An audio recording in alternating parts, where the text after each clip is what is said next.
Good evening friends. आज हम pharmacology का नया टॉपिक शुरू करने जा रहे हैं। इससे पहले अपन ने हिस्टोरिकल लैंडमार्क के बारे में स्टडी करी थी और आज उसी से रिलेशन में एक नया टॉपिक है scope of pharmacology. Scope of pharmacology में ये रहता है कि फार्माकोलॉजी के अंदर उसके रिगार्डिंग और उसकी डिसिप्लिनरी जो साइंस है उससे जो रिलेशन में है उसके अंदर अपना क्या स्कोप्स है, आपस में एक दूसरे से रिलेशन होकर के और न्यू क्रिएटिविटी होती है, वो क्या है अपना स्कोप ऑफ फार्माकोलॉजी के अंडर में आता है। उसके रिगार्डिंग कुछ एक टर्म्स के रिगार्डिंग अपन ने इसमें बातें करी है, इसके बारे में कुछ जानेंगे क्या क्या है, कौन से टर्म्स हैं वो। तो इसकी थोड़ा सा सबसे पहले अपन स्कोप ऑफ फार्माकोलॉजी के बारे में इसके डेफिनेशंस को स्टार्ट करते हुए इनिशियल से और अपन इसको आगे कंटिन्यू करते हैं। तो स्कोप ऑफ फार्माकोलॉजी क्या है? Scope of pharmacology is more wide as it is well connected with other discipline of science. Pharmacology की जो स्कोप्स है अपने आप में बहुत ज़्यादा वाइड्स हैं और ये एक दूसरे को कनेक्ट करते हैं। जो साइंस से रिलेटेड उसकी जो भी डिसिप्लिन है उनको आपस में एक दूसरे से कोऑर्डिनेशन करते हुए काफ़ी इसके अंदर स्कोप्स हैं, जैसे लाइक दैट पैथोफिजियोलॉजी है, फार्माकोकाइनेटिक फार्माकोडायनेमिक्स है, कीमोथेरेपी है, टॉक्सिकोलॉजी है, हाफ लाइफ है। ठीक, तो इस तरह की डिफरेंट अपने इसके अंदर स्कोप्स रहते हैं। तो अपन एक एक स्टेप बाय स्टेप और एक एक करके अपन इसको जानने की कोशिश करते हैं। फर्स्ट ऑफ ऑल अपन आता है पैथोफिजियोलॉजी। पैथोफिजियोलॉजी क्या है? पैथोफिजियोलॉजी के अंदर अपन किसी भी डिजीज और डिसऑर्डर के बारे में क्या करते हैं, उसकी कंप्लीट स्टडी करते हैं। कैसे करते हैं? लास्ट वीडियो में अपन ने जाना था डिजीज क्या होती है, डिसऑर्डर क्या होती है। डिजीज का मतलब अपन ने जाना था कि कोई भी बाहरी इन्वायरमेंटल माइक्रो ऑर्गेनिज्म जब आपकी बॉडी के अंदर कोई एबनॉर्मलिटीज कॉज कर दे तो वो क्या कहलाती है, आपकी डिजीज कहलाती है। सेकेंड टर्म जो अपने जाने थे डिसऑर्डर। डिसऑर्डर के अंदर अपने ये था किसी भी आपके ऑर्गन का एबनॉर्मल हो जाना, उसकी फिजिकल एक्टिविटी का प्रॉपर नहीं होना क्या कहलाता है, डिसऑर्डर कहलाता है। तो डिजीज और डिसऑर्डर की कंप्लीट स्टडी क्या कहलाती है, अपनी पैथोफिजियोलॉजी कहलाती है। अब अपन सेकंड स्टेप पे चलते हैं और दूसरा इसका स्कोप के बारे में जानने की कोशिश करते हैं। दूसरा स्कोप है अपना फार्माकोडायनेमिक्स। जैसे नाम से ही ये चीजें अपन पहले कर चुके हैं, नाम से क्लियर हो रहा है फार्माकोडायनेमिक्स। डायनेमिक्स मतलब जब आपने कोई भी ड्रग ली और ड्रग लेने के बाद में उसकी एक्टिव एनर्जी क्या उसका रोल प्ले करती है, तो उसको क्या कहते हैं अपन, फार्माकोडायनेमिक कहते हैं। जैसे अपन ने लास्ट टाइम जाना था, इसको डी से ड्रग से कोरिलेट किया था। What does drug to do the body, मतलब आपस में उसकी इंटरकनेक्टेड किससे किया था, ड्रग से इसको इंटरकनेक्टेड किया था, डी को डी से।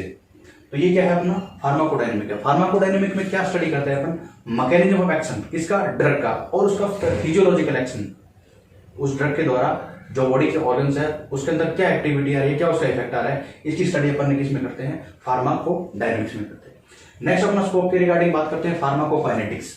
फार्माकोकाइनेटिक्स जैसे नाम से ही पता चल रहा है, काइनेटिक्स, काइनेटिक का मतलब होता है मूवमेंट। मूवमेंट की स्टडी, किसकी मूवमेंट की स्टडी, ड्रग की मूवमेंट की स्टडी, किसके अंदर, बॉडी के अंदर। इसके अंदर अपन क्या करते हैं, ADME profile, A for absorption, D for distribution, M for metabolism, E for excretion या एलिमिनेशन। इसके रिगार्डिंग अपन कंप्लीट स्टडी करते हैं। ये एडमिनिस्ट्रेशन, डिस्ट्रीब्यूशन, मेटाबॉलिज्म, एक्सक्रीशन किसका होता है, ड्रग का होता है, बॉडी के अंदर। इसकी स्टडी क्या कहलाती है, फार्माकोकाइनेटिक्स। नेक्स्ट अपने अगली स्टेप पे बात करते हैं, अगली प्रोफाइल्स के रिगार्डिंग स्कोप ऑफ फार्माकोलॉजी के अंदर बात करते हैं। नेक्स्ट अपना टॉक्सिकोलॉजी। टॉक्सिकोलॉजी के अंदर नाम से ही ये आपको नॉमिनेशन हो रहा है, टॉक्सिक मतलब किसी भी तरह का सब्सटेंस क्या है, आपका केमिकल सब्सटेंस है, चाहे किसी भी तरह का सब्सटेंस है, वो आपके बॉडी के अंदर केमिकल एक्टिविटी करे या किसी भी तरह से आपके अंदर क्या करे, टॉक्सिसिटी प्रोड्यूस करे, टॉक्सिक इफेक्ट प्रोड्यूस करे और हार्मफुल वो एक्टिविटी कॉज करे किसके अंदर, आपकी बॉडी के अंदर। तो वो क्या है, टॉक्सिकोलॉजी। और उसकी स्टडी क्या कहलाती है, वो टॉक्सिक सब्सटेंस और उसकी स्टडी क्या कहलाती है, अपनी टॉक्सिकोलॉजी कहलाती है। लेकिन इन पॉइजनस सब्सटेंस को अपन ट्रीट भी कर सकते हैं। कैसे, कोई ना कोई उसको एंटीडोट दे करके उसको चिलेट वगैरह फॉर्मुलेशन करके, जैसे ईडीटी है तो वो क्या है, जैसे अपन कोई पॉइजन वॉइजनिंग हो गई तो ईडीटी है, चारकोल है, इस तरह की कोई एंटीडोट देकर के उसको क्या कर सकते हैं, अपन ट्रीट कर सकते हैं। तो इस तरह की कंप्लीट स्टडी क्या कहलाती है, टॉक्सिकोलॉजी कहलाती है। अब अपन नेक्स्ट स्कोप में आते हैं, अपन अपना नेक्स्ट स्कोप आता है कीमोथेरेपी। तो ये भी वर्ड आपके नाम से ही नॉमिनेशन हो रहा है। अपन नाम से ही अपन कोई भी चीज है, नाम से उसको डिनोट करने की कोशिश करो, उसको अंडरस्टैंड करने की कोशिश किया करो। जैसे कीमोथेरेपी, तो कीमोथेरेपी नाम से ही आपको क्लियर हो रहा है, कीमोथेरेपी मतलब ये कहीं ना कहीं आपकी जो पर्टिकुलर सेल है या कोई पर्टिकुलर ड्रग है वो क्या करती है, कोई पर्टिकुलर ड्रग है, वो पर्टिकुलर ड्रग क्या करेगी, किसी स्पेसिफिक ऑर्गन या किसी स्पेसिफिक सेल पे ही वर्क करे, उसको क्या करते हैं, अपने कीमोथेरेपी करते हैं। कैसे करते हैं, मतलब उस पर्टिकुलर सेल को ही अपने वहां से रिमूव कर देते हैं उस पर्टिकुलर ड्रग के द्वारा। जैसे अपन कैंसरस की एक्टिविटी होती है तो कैंसर की क्या की जाती है, कीमोथेरेपी की जाती है, जिससे क्या फर्दर जो सब डिवीजन हो रहा होता है उस सेल्स का, वो क्या होता है, उस पर्टिकुलर ऑर्गन से वो वहां से रिमूव कर दी जाती है, जिससे उसका सब डिवीजन होना है वो बंद हो जाता है। तो इस तरह की एक्टिविटी क्या कहलाती है, अपनी कीमोथेरेपी कहलाती है। अब अपना अगला पॉइंट आता है स्कोप का, फार्माकोथेराप्यूटिक्स। फार्माकोथेराप्यूटिक्स, अब इसको दो वर्ड देखो, फार्मा और थेरापेटिक्स को, मतलब ड्रग का और थेरापेटिक एक्टिविटी का आपस में कोरिलेशन क्या है, उस चीज के बारे में अपन को स्टडी करना क्या कहलाता है, फार्माकोथेरापेटिक्स कहलाता है। ये क्या है, मेडिसिन की ही ब्रांच है। इसके अंदर मैंने अभी आपको बताया कि जो अपन डोज दे रहे हैं, जैसे अपन क्या किया, ड्रग का और थेरापेटिक एक्टिविटी के बारे में रिलेशनशिप जानी, तो क्या है, जो डोज दे रहे हैं उसका ड्यूरेशन और वो कितनी थेरापेटिक एक्टिविटी दे रहा है, उसके बारे में स्टडी क्या कहलाती है, अपनी फार्माकोथेरापेटिक्स कहलाती है। इसके बाद में नेक्स्ट अपना आता है क्लिनिकल फार्माकोलॉजी। क्लिनिकल फार्माकोलॉजी में क्या रहता है, अपन कोई भी ड्रग ले रहे हैं, कोई भी ड्रग है, उसकी एक्टिविटी के बारे में जानना। जैसे अपन ने ऊपर अभी रिसेंट ऊपर बात करी थी फार्माकोडायनेमिक की, फार्माकोकाइनेटिक्स की, ये सब प्रोफाइल किसके अंदर आती है, आपकी क्लिनिकल फार्माकोलॉजी में। मतलब आपने उसके द्वारा उसको ट्रीट किया है, कैसे कि जैसे नई फॉर्मुलेशन हो रही है किसी भी ड्रग की, उसके लिए अपन को क्या जरूरत होती है, क्लिनिकल ट्रायल की जरूरत होती है कि वो जिन ह्यूमन वॉलंटियर्स के अंदर phase first, phase second, phase third, phase fourth, इस तरह से कुछ एक्टिविटी होती है, उसके अंदर अपने फार्माकोकाइनेटिक प्रोफाइल है, फार्माकोडायनेमिक प्रोफाइल है, उसके द्वारा उसका क्या एलर्जिक रिएक्शन आ रही है, क्या एलर्जिक एक्टिविटी हुई थी, इन सब चीजों की स्टडी के बारे में अपन क्या करते हैं, उसकी क्लिनिकल ट्रायल करते हैं और उसकी रिसर्च स्टडीज होती है कंप्लीट। तो वो किसके अंदर आता है, आपकी क्लिनिकल फार्माकोलॉजी में आता है। किसके लिए करते हैं अपन, नई ड्रग की फॉर्मुलेशन के लिए करते हैं। क्लिनिकल करने से पहले अपन इसका क्या करते हैं, प्री क्लिनिकल करते हैं। क्लिनिकल तो होता है ह्यूमन बीइंग, ह्यूमन पर्सन पे होता है, वॉलंटियर्स पे होता है, हेल्थी वॉलंटियर्स पे और पेशेंट्स दोनों पे होता है। लेकिन प्री क्लिनिकल ट्रायल है वो किस पे होता है, एनिमल्स पे किया जाता है। उस ड्रग की एक्टिविटी चेक की जाती है, उसकी फार्माकोडायनेमिक प्रोफाइल देखते हैं अपन किसके दौरान, प्री क्लिनिकल के दौरान। उसके बाद में अपना नेक्स्ट आता है स्कोप, इट्राजेनिक डिजीज। अब आपका नाम से ही क्लियरेंस हो रही है, इट्राजेनिक डिजीज। इट्राजेनिक डिजीज का मतलब होता है कि आपने कोई ड्रग ली और वो ड्रग क्या है, आपने किसी ट्रीटमेंट के लिए ली थी, लेकिन उसने वो अपना ट्रीटमेंट करने के साथ साथ कुछ ना कुछ क्या किया, उसने इट्राजेनिक एक्टिविटी कॉज कर दी। मतलब ये डिजीज, आप इसको थोड़ा सा बेसिकली समझने की कोशिश कीजिए। कैसे, जैसे आप किसी डॉक्टर के पास गए और आप वो डिजीज ट्रीट करने के लिए आपको डॉक्टर ने क्या किया, आपको कोई ड्रग दी, कोई आपको प्रेस्क्रिप्शन प्रोवाइड किया। उस प्रेस्क्रिप्शन से प्रोवाइड करवाने के बाद में जो आपको डिजीज के लिए देगा था, वो डिजीज तो ट्रीट हो गई, वो क्योर हो गई, लेकिन उस डिजीज के क्योर होने के साथ साथ कुछ ना कुछ एक्टिविटी ऐसी हुई जिसकी वजह से क्या होगा, आपके अंदर डिजीज कॉज होगी। जैसे आपने रिम्यूटेड अर्थराइटिस है किसी पेशेंट को, और वो रिम्यूटेड अर्थराइटिस के दौरान कोई मेडिसिन दे रहा है, और वो मेडिसिन लेने के दौरान उस रिम्यूटेड अर्थराइटिस तो उसका ठीक हो गया, लेकिन उसके दौरान उसको कोर्टिकोस्टेरॉइड दिया गया, कोर्टिकोस्टेरॉइड देने के बाद में उसका रिम्यूटेड तो ठीक हुआ, लेकिन उसने क्या कर दिया, कहीं ना कहीं उसे डायबिटीज कोज कर दी। तो ये क्या कहलाता है आपका, इस तरह की एक्टिविटी, मतलब एक ड्रग को ट्रीट करने के साथ साथ दूसरी कोई डिजीज कोज हो जाए तो क्या आती है, इट्रोजेनिक डिजीज के अंडर में आती है। इसी तरह से हाइपरटेंशन है, इसी तरह से ग्लूकोमा है, कोर्टिकोस्टेरॉइड दिया किसी ने, पर्सन ने, वो क्या हो गया, उसके साथ उसको ट्रीट करने के साथ साथ क्या है, कहीं ना कहीं क्या है, ग्लूकोमा उसके अंदर कोज हो गया। तो इस तरह की एक्टिविटी क्या हुई, वो इट्रोजेनिक के अंदर आती है। इस तरह की कुछ एग्जांपल दिए, हाइपरटेंशन भी है, डिप्रेशन भी है, ये क्या है, इट्रोजेनिक डिजीज के एग्जांपल्स हैं। मतलब इसको अपन क्या बोलते हैं, एक तरह के डिजीज कॉज्ड बाय डॉक्टर। मतलब प्रेस्क्रिप्शन के दौरान एक डिजीज ट्रीट हो रही है, उसके अगेंस्ट में दूसरी डिजीज कॉज हो जाए तो क्या कहलाता है, इट्रोजेनिक डिजीज कहलाता है। इससे अपन आगे नेक्स्ट बात करने की कोशिश करो। अगला स्कोप है अपना फार्माकोविजिलेंस। फार्माकोविजिलेंस के अंदर क्या रहता है, नॉर्मली कोई भी ड्रग, न्यू ड्रग सिंथेसाइज हुई, रिसर्च हुई मार्केट के अंदर, उस पर एक्टिविटी अपन क्या करते हैं, फार्माकोकाइनेटिक और फार्माकोडायनेमिक उसकी प्रोफाइल चेक की जाती है। After post marketing surveillance phase 4 होती है क्लिनिकल ट्रायल की, उसके बाद में की स्टेप होती है, उसको अपन फार्माकोविजिलेंस या पोस्ट मार्केटिंग सर्विलेंस या फेज 4 भी बोलते हैं इसको। इसके अंदर क्या रहता है कि फार्माकोकाइनेटिक और फार्माकोडायनेमिक प्रोफाइल चेक की जाती है किसकी, उस ड्रग की जो नई फॉर्मुलेशन हुई है, उस ड्रग की फॉर्मुलेशन की क्या की जाती है, फार्माकोकाइनेटिक और फार्माकोडायनेमिक प्रोफाइल चेक करती है। अब उस फार्माकोकाइनेटिक और फार्माकोडायनेमिक प्रोफाइल में अपन चेक क्या करते हैं कि वो ड्रग है, उसने क्या साइड इफेक्ट दिए थे, क्या एडवर्स इफेक्ट दिए थे, इस तरह की क्या टॉक्सिक इफेक्ट आया था उसका, ताकि उसको अपन क्या है नेक्स्ट स्टेप उसको इंप्रूव कर सके। तो इस तरह की एक्टिविटी अपन किसमें आती है, फार्माकोविजिलेंस में आती है। ये भी इस तरह का स्कोप है। अब देखो इसके अंदर क्या फार्माकोविजिलेंस में क्या होता है, जैसे एलर्जी हुई तो ये क्या है, एक तरह का साइड इफेक्ट्स है। उसके बाद में क्या है, हेपेटोटॉक्सिसिटी।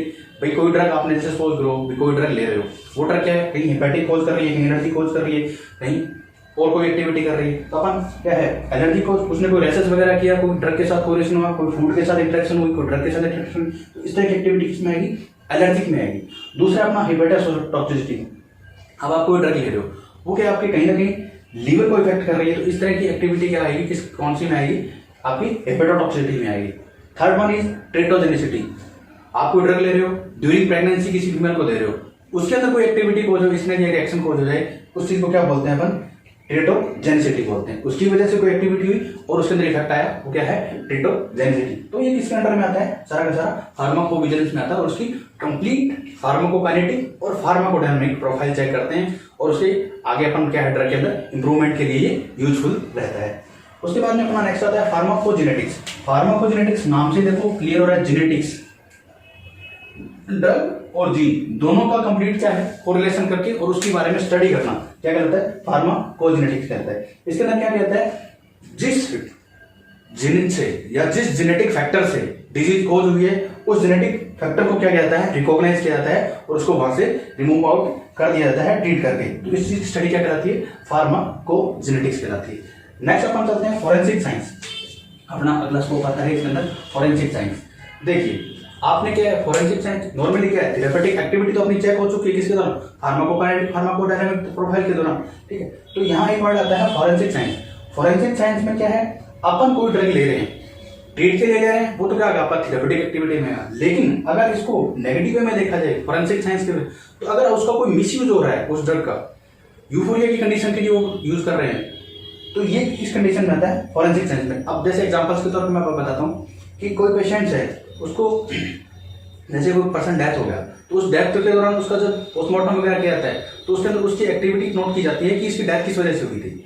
उसके अंदर सब केमिकल्स वगैरह, कोई केमिकल बचाने की वजह से इसकी डेथ हुई है, नेचुरल डेथ हुई है, तो सब एक्टिविटी किसके अंदर आती है, फॉरेंसिक साइंस में आती है। अपन नेक्स्ट स्टेप पे चलते हैं, नेक्स्ट स्कोप पे बात करते हैं फार्माकोएपिडेमियोलॉजी। फार्माकोएपिडेमियोलॉजी में क्या रहता है, इसके अंदर देखिए नाम से दोबारा इसको थोड़ा सा नाम से नॉमिनेशन करने की कोशिश किया करो। फार्मा मतलब ड्रग, एपिडेमियोलॉजी मतलब पॉपुलेशन, मतलब ड्रग का पॉपुलेशन स्टडी करना क्या कहलाता है, फार्माकोएपिडेमियोलॉजी कहलाता है। ये किसके अंदर आता है, कोविजिलेंस की ही अप्लाइड प्रोसेस है, मतलब जो अपन ने कोविजिलेंस में किया था वही चीजें सारी इसके अंदर आती है, वो एपिडेमियोलॉजी मतलब पॉपुलेशन पे उसकी स्टडी की जाती है, फार्माकोकाइनेटिक और फार्माकोडायनामिक प्रोफाइल्स की। नेक्स्ट अपना आता है थेरापेटिक इंडेक्स। थेरापेटिक इंडेक्स नाम से देखो क्लियर हो रहा है, थेरापेटिक मतलब ट्रीट करना, इंडेक्स मतलब उसकी स्टडी कैसे। इसके अंदर एक फॉर्मूला दिया है LD50 upon ED50, lethal dose और इफेक्टिव डोज। लीथल डोज मतलब आप कोई ड्रग दे रहे हो, पॉपुलेशन पे आपने कोई ड्रग दी, उसमें 50% लोगों पे लीथल डोज की एक्टिविटी चेक की जाती है और 50% लोगों पे मतलब वो ड्रग है वो लीथल कौन सी डोज पे हो रही है और वो इफेक्ट अपना कहां से प्रोड्यूस कर रही है, इसके बिटवीन में रेशियो स्टडी क्या कहलाती है, अपना थेरापेटिक इंडेक्स कहलाता है। उसके बाद में अपना अगला स्कोप आता है biological half life. Biological half life में क्या रहता है कि कोई भी ड्रग आपने दी, वो ड्रग सिस्टमिक सर्कुलेशन में जाने के बाद में और एलिमिनेशन होने तक 50% का रेशो रहता है, मतलब एलिमिनेशन होने से पहले आपने जैसे ऑब्जर्व ड्रग रिजल्ट आपके सिस्टमिक सर्कुलेशन में रीच होने के बाद में वो 50% रह जाए एलिमिनेशन की प्रोसेस के दौरान, तो वो क्या कहलाता है, आपका बायोलॉजिकल हाफ लाइफ कहलाती है। तो इस तरह से क्या अपन कुछ एक स्कोप्स के बारे में जाना स्कोप ऑफ फार्माकोलॉजी के दौरान। तो ये वीडियो आपको कैसा लग रहा है, इससे पहले अपन ने हिस्टोरिकल लैंडमार्क के बारे में स्टडी करी थी, ये अपना स्कोप ऑफ फार्माकोलॉजी रहता है। ये एग्जाम पॉइंट ऑफ व्यू से बहुत ज़्यादा इंपॉर्टेंट रहते हैं क्वेश्चंस। तो ये आपको वीडियो कैसा लग रहा है, ईच वन बाय वन अपने टर्म से इसको डिनोट करने की कोशिश करिए और अच्छे से बिल्कुल बेसिक से अपन इसको अंडरस्टैंड करें। तो आप हमें ये बताइएगा कि आपको कैसा लग रहा है। तब तक के लिए थैंक यू। नेक्स्ट वीडियो में अपन फार्माकोकाइनेटिक और फार्माकोडायनामिक्स प्रोफाइल को अच्छे से और एक एक step by step administration, distribution, metabolism, excretion को सबके बारे में स्टडी करेंगे। उसके बाद में फार्माकोडायनामिक्स में मैकेनिज्म ऑफ एक्शन और मोड ऑफ एक्शन के बारे में साथ साथ स्टडी करते हुए उसके फिजियोलॉजिकल एक्शन के बारे में भी स्टडी करेंगे। तब तक के लिए थैंक यू।